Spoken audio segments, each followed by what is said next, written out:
Assalamualaikum warahmatullahi wabarakatuh. Halo teman-teman semuanya.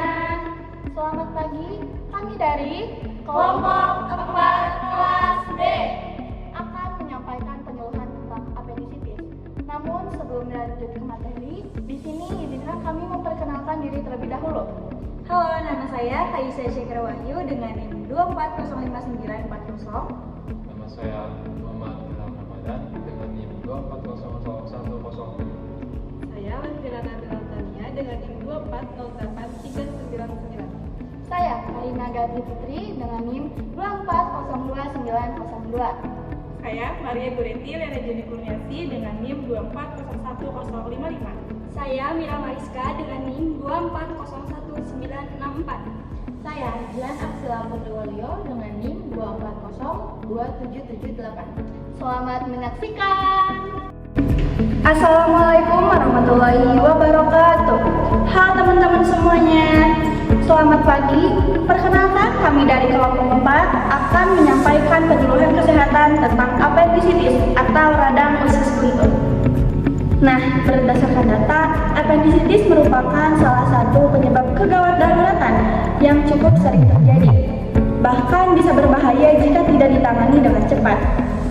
Melalui penyuluhan kali ini, kami berharap teman-teman dapat memahami apa itu apendisitis, penyebab dan faktor risikonya, tanda dan gejalanya, serta cara pencegahan dan penanganan sejak dini. Agar lebih mudah dipahami, kita juga menampilkan suatu mini drama. Selamat menyaksikan. Aduh, perut aku sakit banget. Aduh.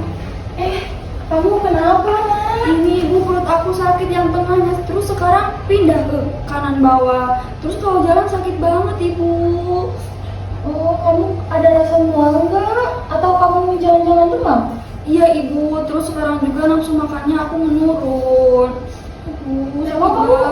Emang kamu semalam makan apa sampai nggak nafsu makan? Aku jarang makan sayur, tapi terakhir kemarin aku makan pedas.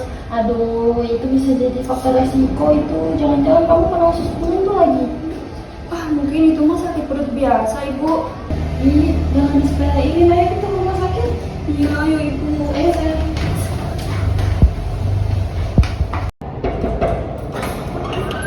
Permisi, Dok. Ya, silakan masuk.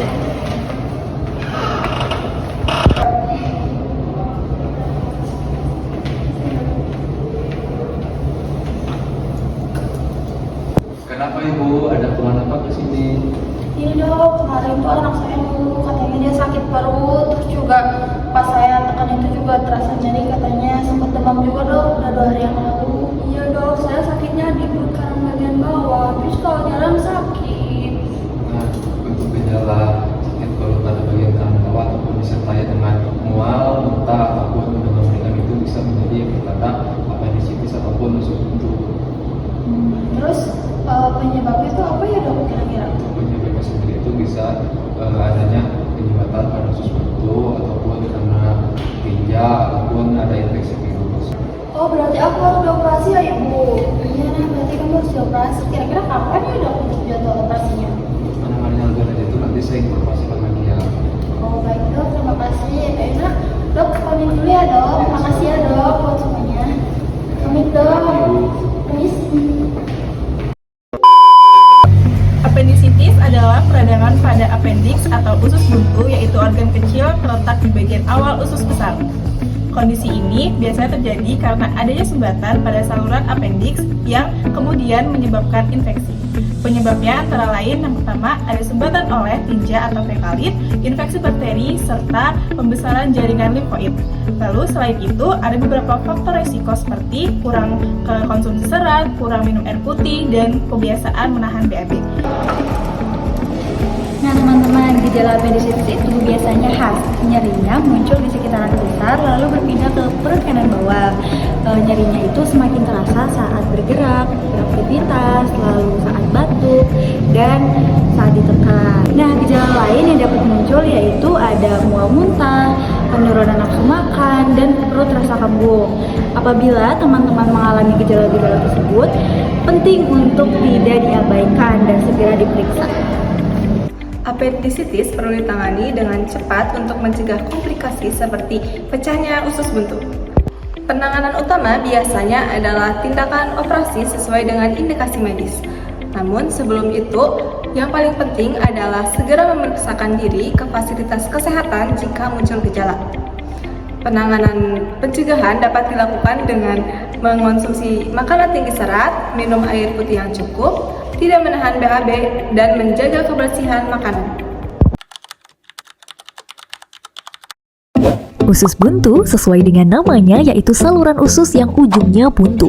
Usus buntu ada di rongga perut kanan bawah menempel sama usus besar. Organ ini dikenali oleh ahli anatomi pertama kali tahun 1521. Saat itu para ahli masih kebingungan fungsi dari usus buntu ini dan dianggap sebagai organ tambahan yang gak ada fungsinya.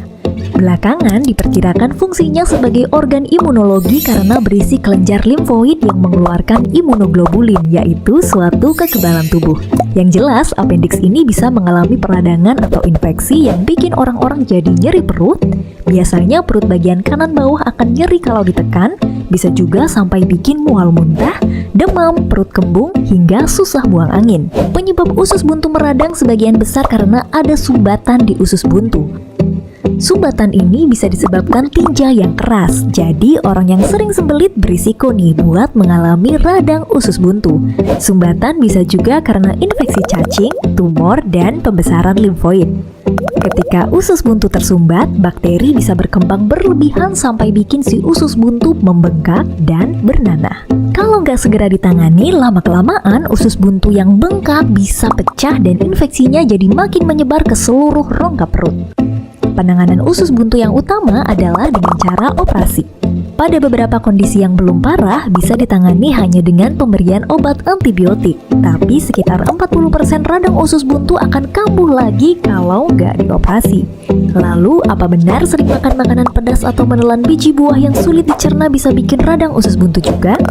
Makanan pedas nggak secara langsung bisa bikin radang usus buntu, tapi makanan pedas bisa menyebabkan gangguan pencernaan dan nyeri perut yang menyerupai gejala awal radang usus buntu, dan mungkin disalahartikan sebagai radang usus buntu. Sering mengonsumsi biji buah-buahan yang sulit dicerna memang mungkin saja bikin sumbatan di usus buntu sampai meradang. Tapi penelitian menunjukkan rasionya sangat kecil, yaitu 0,05%.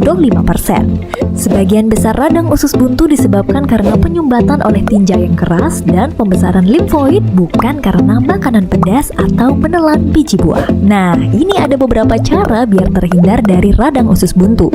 Rajin olahraga, konsumsi makanan kaya serat untuk mencegah sembelit, konsumsi air putih yang cukup, kurangi konsumsi makanan berminyak atau berlemak karena bisa menyebabkan sembelit. Ini kata dokter tentang usus buntu. Jadi, apendisitis terjadi karena ada sumbatan dan infeksi. Gejala utamanya yaitu nyeri di bagian perut kanan bawah yang tidak boleh diabaikan. Cegah dengan pola hidup sehat dan segera periksa jika ada gejala. Nah, sebelum penutup, kami ingin bertanya dulu nih kepada teman-teman. Apa ya pertanyaannya? Nah, dari penyuluhan dan mini drama tadi, kita belajar bahwa apendisitis adalah kondisi yang tidak boleh dianggap sepele. Kenali gejalanya, hindari faktor resikonya, dan segera periksa ke fasilitas kesehatan jika diperlukan. Sekian video penyuluhan yang dapat kelompok kami sampaikan. Mohon maaf apabila terdapat kesalahan. Terima kasih atas perhatiannya. Wassalamualaikum.